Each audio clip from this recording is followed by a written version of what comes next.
Protesters in Sri Lanka say that they'll continue to occupy the presidential and prime ministerial residences until both leaders officially resign. President Gotabaya Rajapaksa will reportedly step down on Wednesday, but he hasn't given a statement in public and his whereabouts are unknown. Thousands of people descended on Colombo yesterday, enraged by the country's economic mismanagement, which has caused shortages of food, fuel and medicine for months. Our South Asia correspondent Rajini Vaidyanathan reports now from inside the presidential palace, which has been overrun by protesters. These scenes would have been unthinkable days ago. Sri Lanka's seat of presidential power, now a sightseeing destination. Security nowhere to be seen, as thousands push their way in to a palace taken over by protesters. This is a really surreal moment for Sri Lanka. A building that is normally heavily fortified, now a free-for-all. At President Gotabaya Rajapaksa's private pool, we meet carpenter Ruan Chaminda, who's taking a dip. A moment of relief after he walked hours to join the protests. My kids are hungry. We don't have fuel. We don't have cooking gas.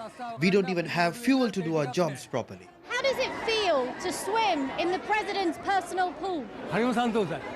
I'm happy. I'm so happy. Moments of joy and curiosity. But where does this leave the future of the island? The man who once lived here, President Gotabaya Rajapaksa, has now fled and is expected to step down this week. A lot of the people here need to also witness the fact that how rich and wealthy and luxurious their lives are. Even this place, how grand, how big the house is, whereas people have been dying and have been suffering to fight for their basic necessities. As they look around the lavish rooms, Sri Lankans continue to contend with a deepening economic crisis. Is this the right thing to do? Is this the right way to go about it, storming the presidential palace? Well, if the people have been demanding for the president to decently step down, with respect, we've asked him to step down multiple times. So the people were realizing that, well, unless we physically go and take him out of the chair, he's not going to leave. And when will your protest stop? When will you be satisfied? When will I personally be satisfied?